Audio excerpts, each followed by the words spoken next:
begin by acknowledging the Indigenous peoples of all of the lands that we are on today. While we are hosting this event on a virtual platform, let's take a moment to recognize and acknowledge the harms and mistakes of the past and to consider how we are and can each in our own way move forward in the spirit of reconciliation and collaboration, pardon me. From coast to coast, we acknowledge the ancestral and unceded territory of all the Inuit, Métis, and First Nations people that call this land on Turtle Island home.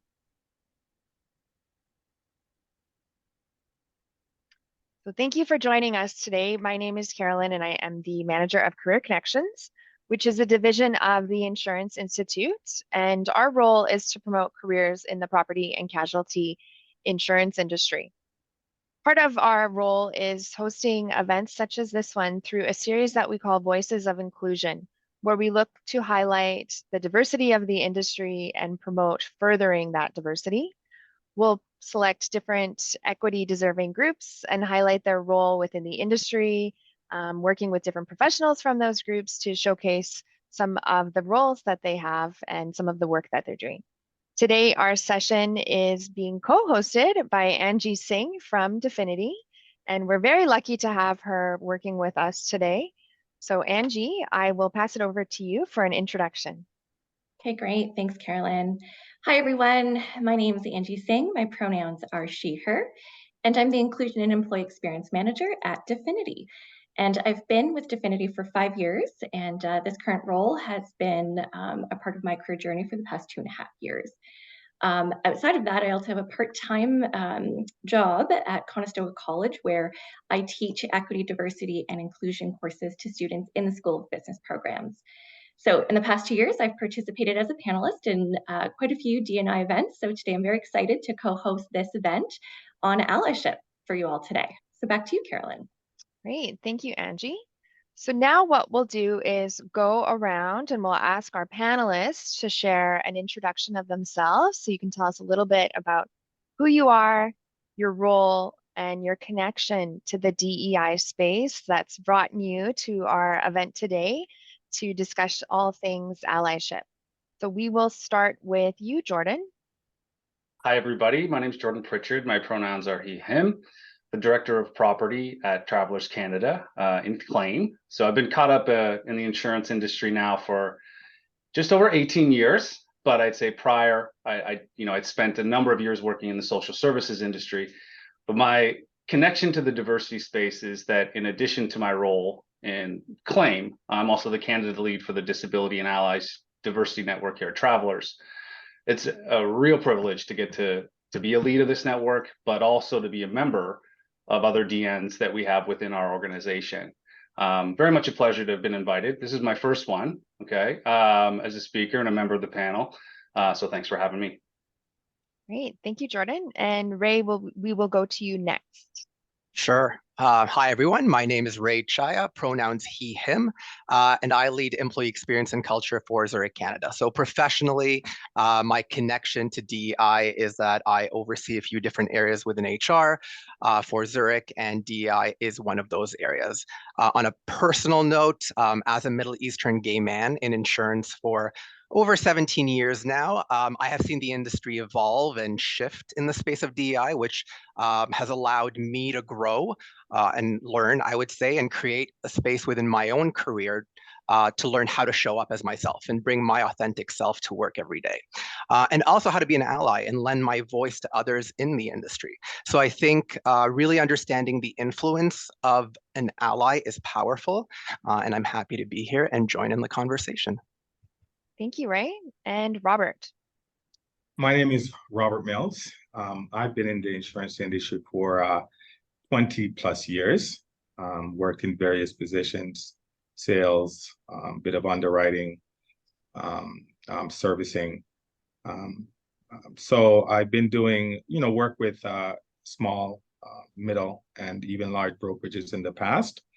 Over the last 10 years, I was a producer, so I was in sales role and building my portfolio.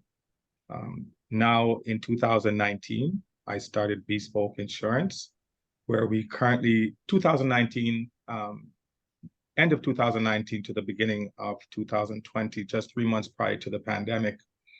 Right now, we have 6 full-time staff, which are all ladies, women, and we have 11 sales producers.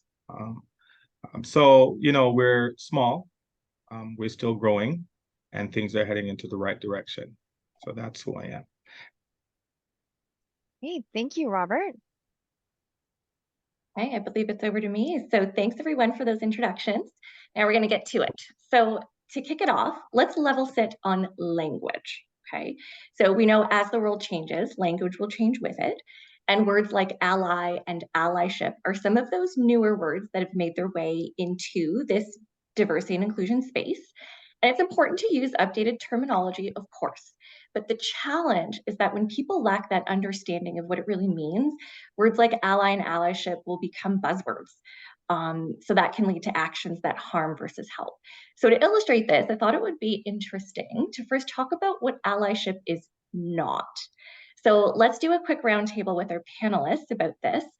If the panelists could share what are some examples of allyship is not. So finish that sentence. And if you're in the audience and you have some examples, feel free to share in the chat as well. Who would like to kick it off? I would start off by saying allyship is not, you have a lot of situation that people are talking and they're involved in conversations. And, sometimes, it seems as though it's just checking a box to kind of say that I'm doing something, but the next day they're going back to the boardroom table or they're going back to their friends and the conversation is still the same. There's no change. So it's a situation that, it's just more checking a box to say that they're actually doing something, but there's nothing really that's happening. Thank you, Robert. So allyship is not a check mark. Yeah, I co-sign that one from you, Robert. And you're looking for sincerity and not some performative act, right? So we did a land acknowledgement, which I'm fully supportive of, and we see that thankfully more and more common. But if that was it, let's say that's the only form of truth and reconciliation action that you're taking, it certainly feels hollow. And so that's not allyship. Yeah, so I agree with that. And I think allyship is not performative action. I also think the other extreme, staying silent, is not being an ally, right? Not speaking up against discrimination or micro or macro aggressions can often cause just as much harm to those that are being targeted than being the one who is saying ignorant or discriminatory things. So I think, there's a fine line between the two there, because staying silent, just because you don't say anything doesn't mean you don't agree and you're an ally, right? So I think staying silent is not being an ally.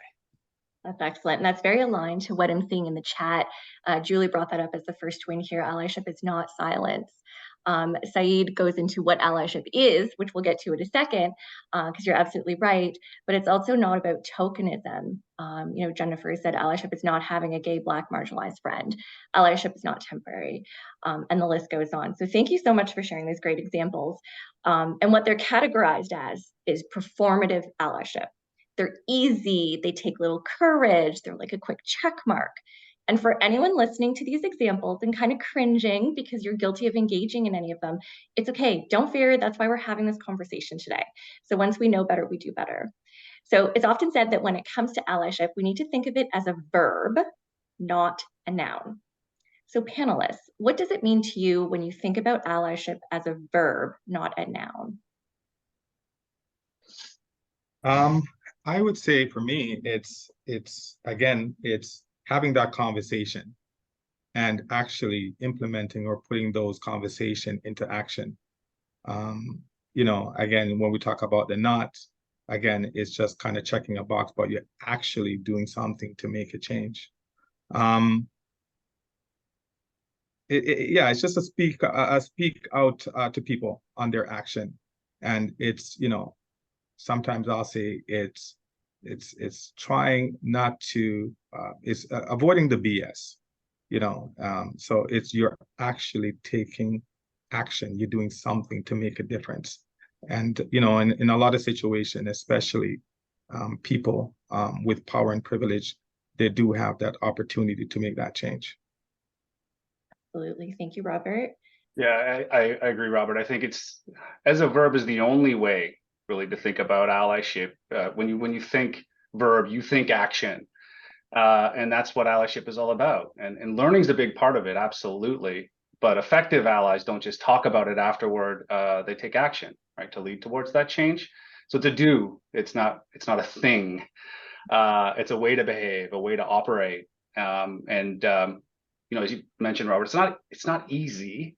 You might have to do some soul searching. You gotta make some changes.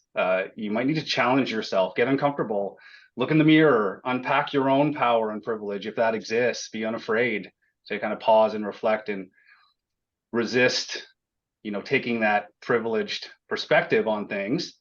But once you've made that commitment to do that, I think you're ready for the allyship as a verb. Yeah, I totally agree. And I think, to what both of the panelists are saying here, I think it's thoughtful action with impact, right? Action alone could be performative action. So I think thoughtful action is what we're talking about. It involves more than just talking the talk. To see sustainable change, there needs to be allies that are walking the walk.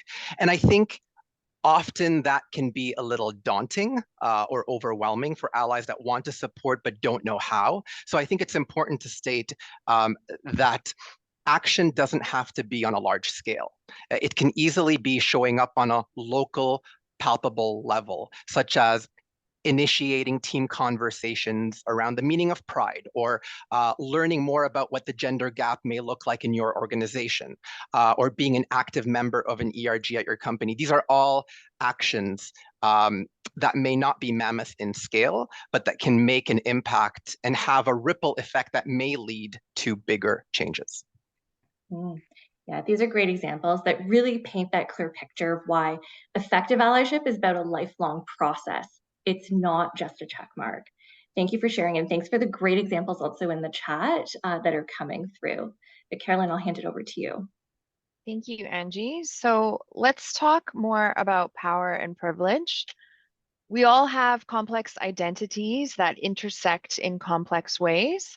And I'm going to share an image on the screen with you. So this is the wheel of power and privilege. And thank you to Angie for arranging this. Can everyone see it okay? Yep. Okay, great. So this is a visual for the next question. And it's been created with the Canadian context specifically in mind. So within the wheel, there's examples of identities that we hold. And the closer your identity comes to the middle, the more privilege you have.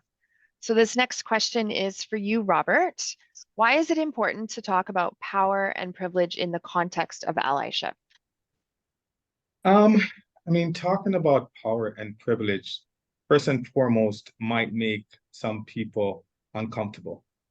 They may feel as though they're being attacked.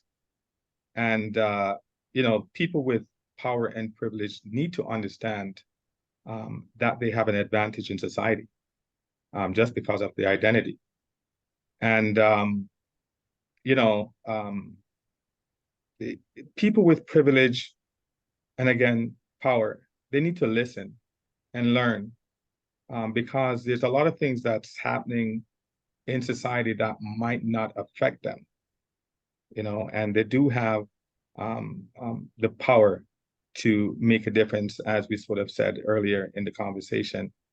So, they need to speak up when they're involved in a situation where oppressive language or behavior is being used. And it's not just, you can say that all of us in general do have some sort of power and privilege, even myself. And it's for me to use whatever little I have to make a difference. And, I think in the Bible, it said, to whom much is given, much is expected. And we can even look at Spider-Man, with Uncle Ben talking to Peter Parker, and he said, what was the saying, Peter Parker? With great power. With great power come great responsibility. Yes. And and that's the situation here, is that we have these privileged people, or people with power, and sometimes we have to do what we have to do to try to make a difference. So that's the way I kind of looked at it. Yeah, I like the wheel. I think it helps you to really reflect on your own experiences and recognize that they can be different from others' lived experiences. And we'll send out the wheel afterwards in a follow-up email with some other resources in case anyone would like to look at it a little bit more. So we also see many intersectionalities that can happen when it comes to identity. So Robert, I'm going to ask you again, what is intersectionality and how does intersectionality play into allyship? Intersectionality. Wow. I mean, it's recognizing and understanding that we all have multiple identities, and that these identities impact our lived experiences. I can say that I'm an able-bodied, middle-class, heterosexual, Black man that's educated and a professional. And I do have access to certain spaces. And there are other times when I don't. It could be a situation, it could be a bank or some sort of boardroom or some association. I just don't have access to those situations, or it impacts me. In my office, I have access to all my staff, and I try to make an effort to get to know them on a professional level and on a personal level. I try to mentor, encourage, based on their career path and what they want to do. On a personal level too, I also have to understand that some of them may have childcare responsibility. So I might have to adjust, work schedule, or try to do something a little bit different to help them out. So those are some of the things that that's the way I kind of look at it. Thank you. Angie, I'll pass it to you. Yeah, those are really great points, Robert. Intersectionality is a very complex concept, and it's very recently emerging, especially as it relates to implications for the workplace. And I'm hearing the key takeaways there, Robert, is that we cannot look at oppression or social identifiers in isolation, because it's really all interconnected to create a person's lived experience. So with all this talk about intersectionality, power and privilege, it makes it feel like engaging in allyship is work, and that's because it is. So when you need to do work, you probably want to know what you're working towards, right? So Jordan, how would you describe the why? Like, why should we care about engaging in allyship? What's that outcome that we're looking for? And dare I ask, what's the business case for allyship in the context of the workplace, do you think? Great question, Angie. Why? Why is effective allyship so important? Well, there's a couple questions in there. I'll start with, what's the ideal outcome? And I think it's to progress to the point where allyship is worked, right? Where equality empowerment exists, because people like us on this call, we amplified our voices loud and long until, we got to a point where there was no longer marginalization, right? Now that's macro, obviously, right? And that you might hear that and think that that's head in the clouds, but fundamentally that's what allyship's there and seeking to achieve. But as you know, that's not our current state. We live in a world of the privileged and the underprivileged and everything in between, and so much heavy lifting remains. And because of that truth, I think that's why we should care, because we need to keep pushing towards equality. So today, that step in allyship means we need to create a space, right? That space to come together. And we've talked about a lot of the benefits of that already. But when we engage in that effective allyship, we've got this safe space where people can get together as members, as allies, feel like they belong. It's a space where we can learn from one another. We become informed, we're more knowledgeable, build new relationships, friendships. It's just a place to be heard. And I think it's a place where we get to become better people, whether that's at work or otherwise.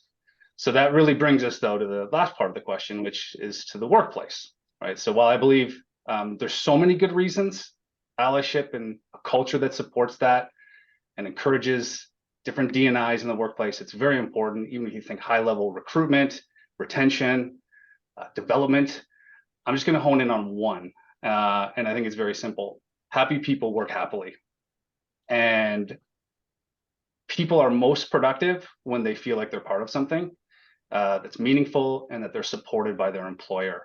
So as our employees, they feel that sense of community, that optimism, the positivity, the sense of belonging. That's undeniable that that's going to carry over into the workplace, be a part of their work product, and contribute to the work environment.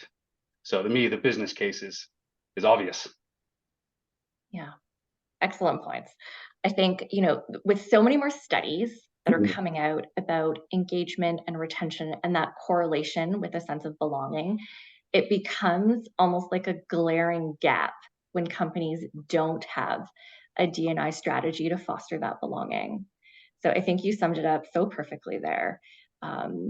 Now, Ray, I'll go to you next, switching gears a little bit. Let's talk about some tangible things. There's folks on this call that are at different stages of their journey with allyship. What would you say are 3 concrete steps people could take if they're just starting out in their allyship journey? I think education is key. I mean, we've mentioned it many times already on this call. Be respectfully curious, be transparent when you don't know the right language or don't feel confident about a specific topic, and seek to learn so that the next time you are more confident. I can't even tell you the amount of times I walked into a conversation where I had no idea what the right language was, and I'm always as honest as I possibly be, just to say I don't know if I'm saying this right. Please correct me if I'm wrong. And most of the time I walk out being like, actually, Ray, you don't say it that way, you say it this way. And I'm like, good to know. Now I know for next time, right? So I think it's important to acknowledge that we don't know everything, and to learn as much as possible, because this is new. It's new to a lot of people. Number 2, I think immerse yourself in culture through volunteering opportunities. Watch documentaries. There's fantastic documentaries out there and podcasts and books. I try to take in as many of those as possible, and I found some really, really cool ones out there. So Netflix, you wouldn't think it, but Netflix has some great documentaries out there. So take advantage of what we have access to. Be part of ERGs. I mean, I feel like we're gonna, beat this horse down, but I feel like that it's easy. It's there. It's part of our organizations. Leverage that. You will learn so much. You will immerse yourself in different cultures. And then finally, I think being a DEI champion in your organization. I can tell you, as someone who works in the D&I world, every day we are always looking for people to help us by using their voice to amplify our messages and strategy. Take the time to learn what your organization's DEI strategy is and seek opportunities to help champion those messages and embed them in everyday thinking and behavior. And I think the power of being an ally is actually something that each and every one of us can give to each other, right? It's the ability to seek to understand another group, not only by identity, but by experience, and to recognize those capabilities and those privileges that you have as an individual. And how do you lend that social capital to another? I've said this many times, and I'll keep saying it, but how powerful is it when you see a woman movement being led by men, right? Men are there pushing it forward. When you see a Black movement being led by white allies, when you see an LGBTQ plus movement being led by straight people, it's a beautiful, beautiful thing. Lending your voice to another is one of the most powerful things we can do, because it's actually about lending your privilege to create belonging for another person. That's great. Thank you, Ray. I was actually taking notes. I'll share my notes. Don't worry. In the chat, there was a question around what's an ERG. So that's an employee resource group. Different organizations would go by different names. So sometimes I think it's just an employee group. I believe at Travelers, they're called a diversity network. So lots of different names, but lots of opportunity as well. So that was really, really helpful, Ray. Thank you so much. Angie, I'm going to turn it to you.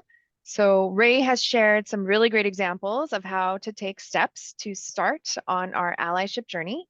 And I'm wondering, as we're sort of considering how we might get started, what are some things that might prevent someone from engaging in allyship? And what are some of the main challenges that someone might need to overcome to start that journey? Yeah, I think I'll break this down to 4 barriers that I have experienced with myself, that I've heard from others. So the first one is recognizing bias when it occurs. Because if you have a brain, you have bias. I think we can all agree on that at this point. And so when we're a part of a dominant group, it's really tough to see biased behavior, even if it's right in front of us, because our brains are programmed to notice things that are unfair to us and gloss over things that are unfair to others.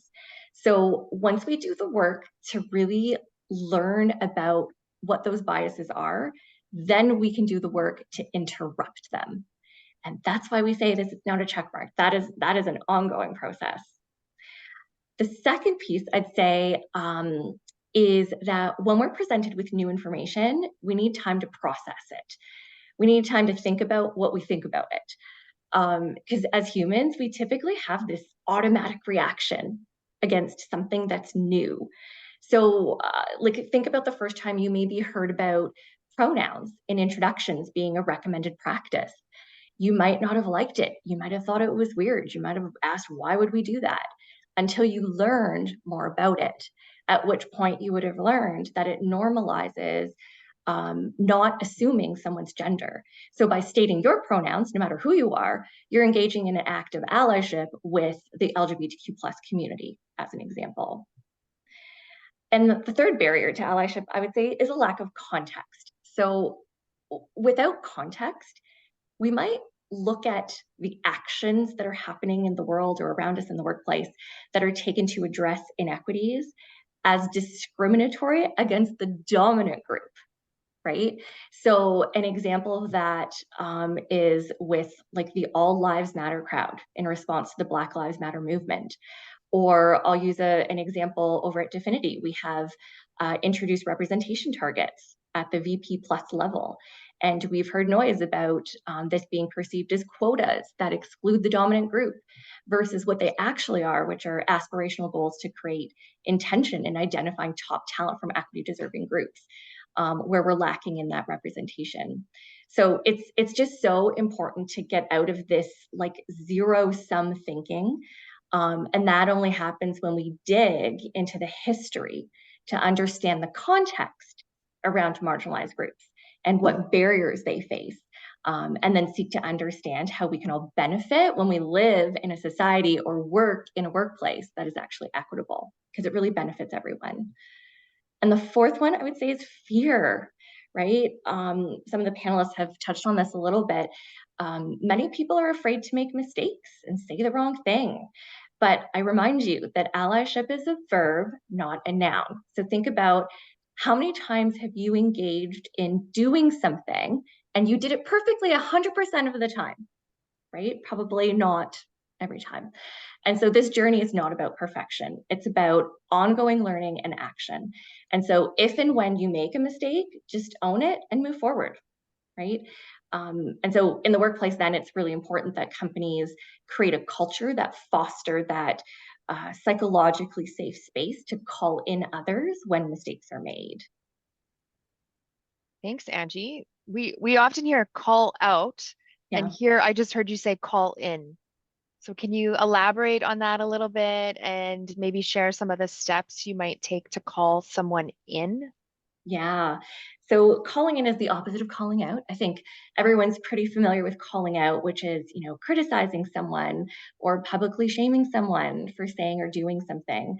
Whereas calling in is naming when someone says something hurtful in a way that has the potential to educate the other person. So when you trust that you're safe to make mistakes, and that rather than randomly calling you out, people are actually going to hold you accountable in a positive way, it becomes a lot easier to be vulnerable and to learn and to grow.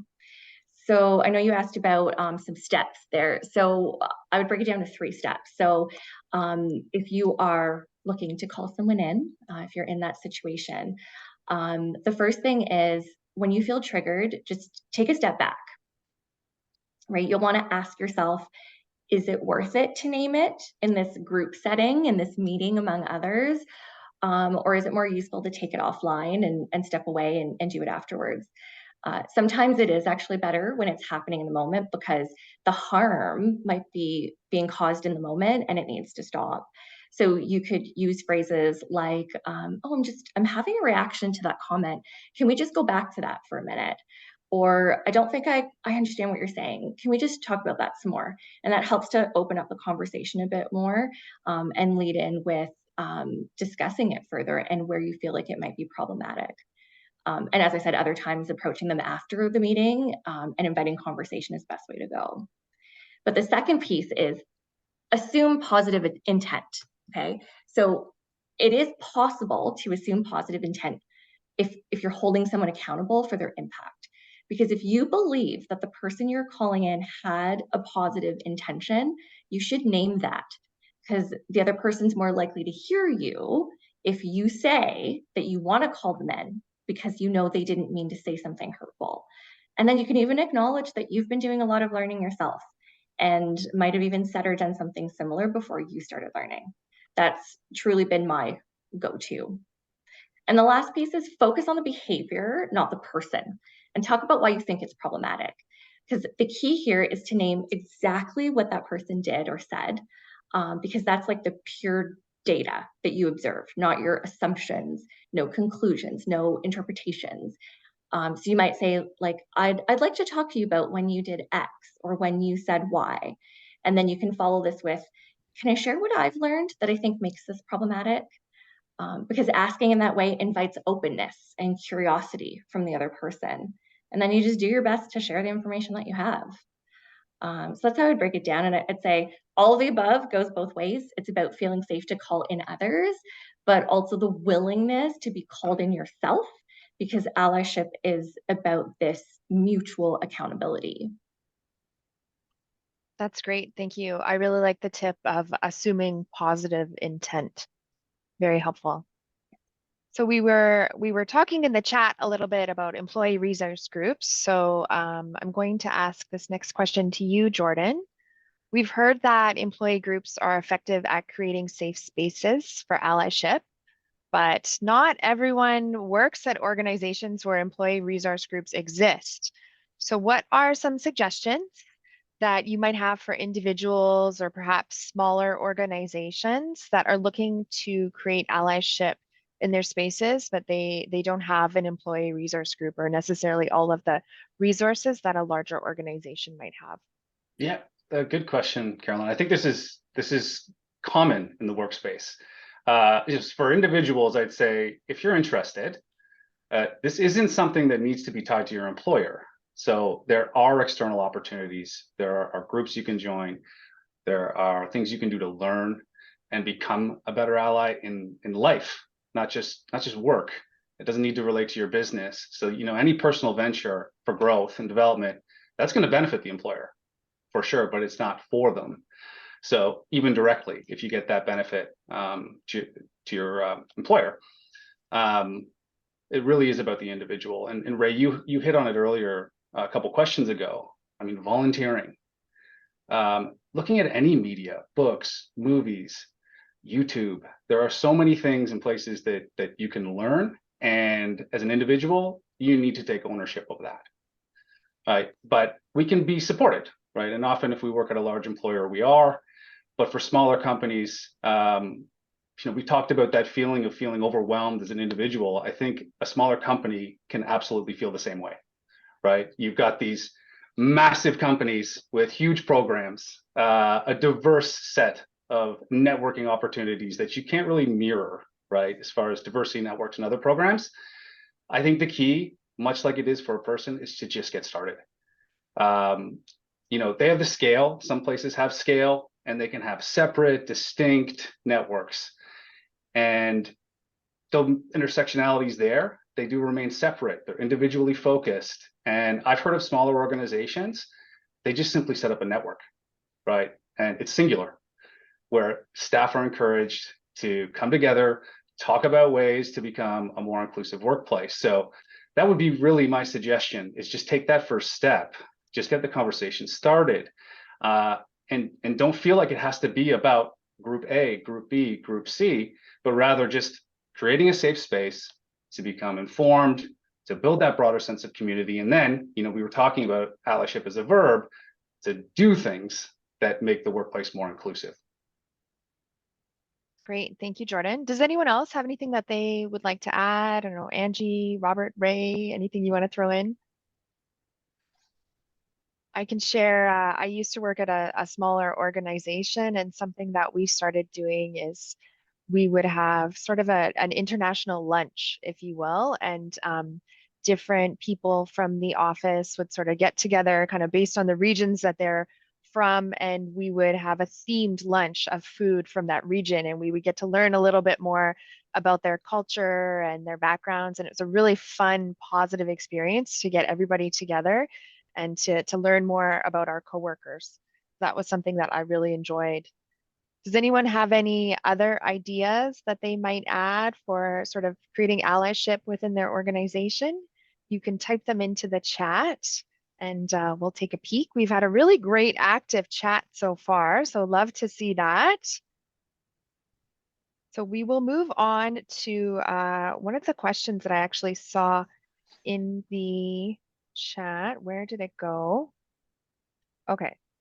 So one of the questions that we had is, how do we know that our organization is acting sort of authentically and not just trying to check off boxes? Does anyone want to take that question? I can jump in here. I Thank you. think having a conversation with your manager, with your HR department is a good starting point to understand what is the strategy for our organization when it comes to DEI, right? Is there a strategy? If there's not a strategy, why not, right? So I think it's kind of like you know how like kids constantly ask why, and that eventually leads you to the root cause of the issue. I think that's kind of how you have to tackle it if you feel like maybe there's something lacking. You know, just to jump really quickly back to something that Jordan was saying about, sometimes you just have to get started, right? Sometimes a lot of people tend to feel like, oh, it's so overwhelming. I don't know how to create a whole DI allyship program. It's a lot. I don't want to, you know, I can't take it on. I'm too busy at work. But sometimes it's just having a conversation that will then trigger other people to start having other conversations, et cetera. And when I first joined Zurich, there were no employee groups. And I felt like I was missing, you know, meeting different people within the industry that were also gay. I really felt like I needed that because I felt like I can't be the only one. Like it feels like I'm the only one.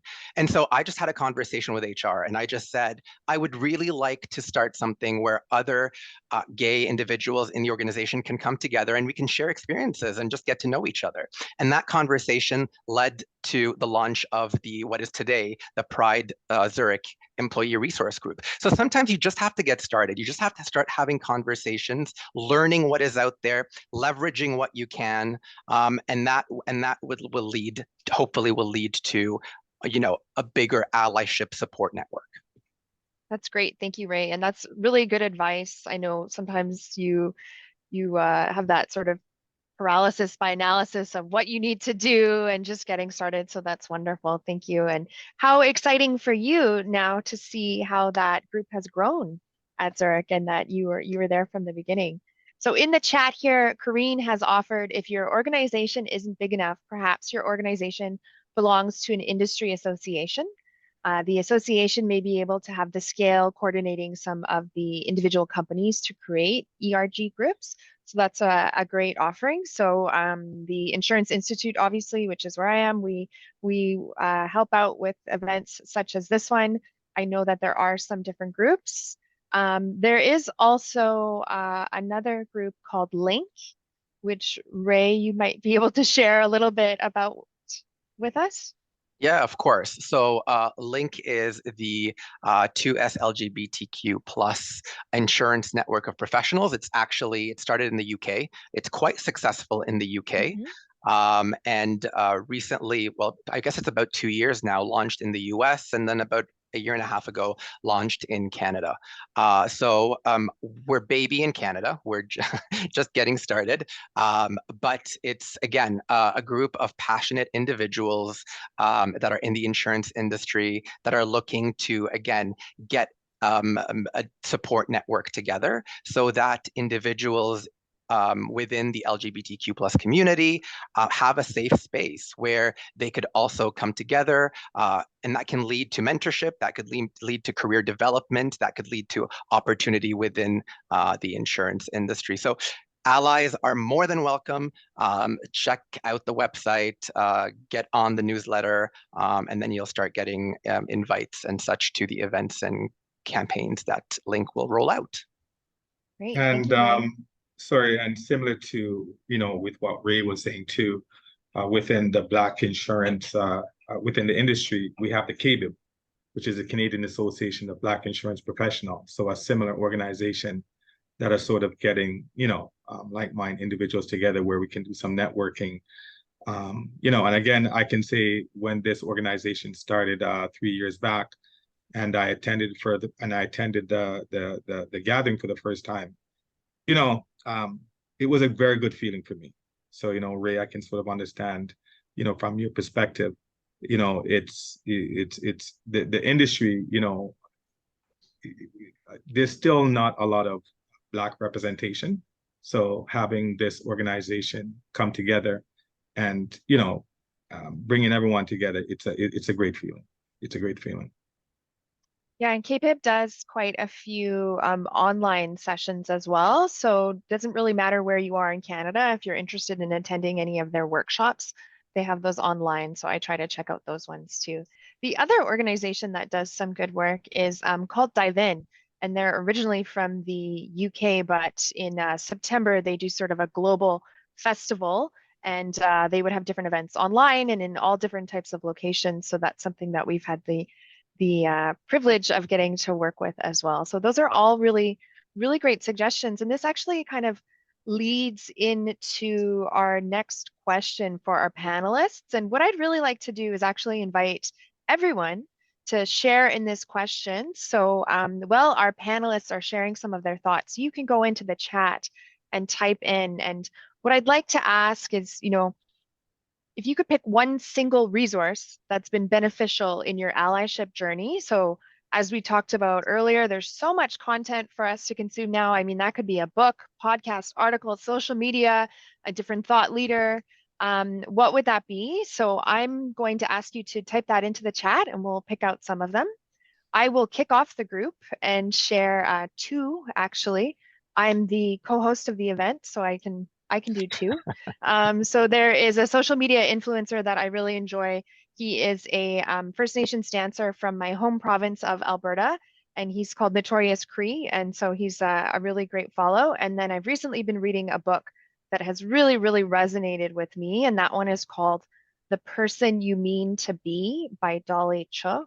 I'm probably saying her last name wrong, but as I read the book out, I can pick out quite a few things that I can see myself doing very unintentionally. So that's been a really great read for me. So we're going to turn it over to our panel to share some of the resources, and then we'll take a peek at the chat. Angie, I'm going to start with you. Okay, great. Thanks, Carolyn. So for me, I love social media. I love the hashtag diversity and inclusion. I follow every single hashtag I could possibly find around diversity and inclusion. And that's actually how the majority of my learning happened, because I didn't go to school for diversity and inclusion. I went to school for something totally different. But I've landed here in this career because of all the learning that I've been doing in real time over the past few years. So my favorite thought leader on social media, who also is an author, their name is Lily Zhang. I find social media to be this effective way to stay on top of the now and bringing a D&I lens to current events because it's in real time versus a book that was written, X number of months or years ago. Books are good too, of course. So it's about finding the right combination of resources that work for you. But Lily Zhang is my favorite thought leader on social. Great. Thank you, Angie. I'm definitely going to check her out. Jordan, we'll go to you next. Sure. One that stands out to me, and there's so many, but it's a movie actually. It's called Crip Camp, and so it's available to anyone listening in. It's on Netflix, so most of you have it, and if you don't, it's worth the rental. It's so moving. It's so inspirational. It really emphasizes the challenges that people with disabilities encounter, but it also intersects, like we were talking, with other marginalized communities as well. If you're looking for some motivation to act, to become an effective ally, this is the great place really to get started and get inspired. So there's some homework for everybody. Crip Camp on Netflix. Can you just spell that out in the chat, Jordan? Yeah, I will. And actually, Angie, maybe you should put Lily in there as well. Robert, we'll go to you next. Well, I will have to say that it's Chanel Grenouille. So she's my wife for the last 20 years, and she's an educator in this field. This is her profession. So, over the last 20 years, I've had the privilege to sit down and talk and, to be informed and educated a bit more. And so yes, so she's definitely a good resource for me. And if you guys are interested in what she does, you guys can go to chanelgrenouille.com and check out her information. But yes, that's my source of information. Thank you, Robert. I'll ask you to put that into the chat as well. Is she watching you today? I do believe so. Okay. We gotta get some good brownie points for the plug. So that's wonderful. Ray, we'll go to you now. I'm gonna cheat. I'm gonna say two, just because I couldn't pick one. So I think the Fruit Machine documentary is just it changed my life. The LGBTQ, it's basically about a witch hunt of LGBTQ individuals in the public service in Canada from the 1950s to about the early 1990s, and how it impacted the lives and really careers. And when I say impacted, destroyed these people's lives and careers. It's part of our history, and I think it's very important that every Canadian watches that documentary. And I think the second thing is, and I'll drop the link, it's actually free for everyone to watch, so I'll drop the link in the chat. But I think the second one is, if you haven't checked out the Woodland Cultural Center's virtual tour of a residential school in Ontario, the Mohawk Residential School. It basically, it's a virtual guide that will kind of walks you through the school, narrates it, and talks about what happened in each room, and kind of goes over the 140-year history of that school. And you also get to hear from 5 survivors that went to that school. We have done the virtual tour as an organization twice now, and the feedback is extremely moving. And extremely positive. So that's a tearjerker. So just be warned by that, but it also changed my life. So check those out, and I'll drop the links in the chat. Thank you, Ray. Is that a free tour? It's so they do public tours, and I believe Okay. it's only a $10 donation. Okay, that's wonderful. So just looking in the chat here, I'll pick out some. And what we will do is after this event, we will send a follow-up email. We'll include a link to the recording. And then we will also include some of the resources that our panel has compiled in advance and the resources from the chat. So just looking through here, we can see we have the Conversations podcast called Don't Call Me Resilient. TikTok, that's a good one. I think, something nice about social media is you can get these little snippets in a shorter format. So that's really great. And sometimes they just sort of sneak into your feed. The Canadian Centre for Diversity and Inclusion, they have amazing webinars. We have Westland's DEI presentations. So your organization is is doing some great workshops for you. Western University has a free foundation anti-racism certificate course. That sounds pretty cool as well. Oh, here's a fun one. My two children, two young adults with a fresh and contemporary perspective on DEI. That's awesome. Great. So we will compile these all and follow up and send them out to you. So this brings us to almost the end of our time together. I think we probably have time for one question, and there's one that I have seen in the chat, and I find it a really interesting question, so I'm going to pose it to the panel. It might be a tough one. So let me see where it went. I lost it. Okay, here we go. Can AI become an ally in the DEI world? That's an interesting one because I think we've seen that sometimes the products from AI aren't necessarily as diverse. I've been seeing a lot of that on social media. Does anyone have any thoughts on that question? I know that's a trick question. A tricky question, pardon me, but we'll end off with that one.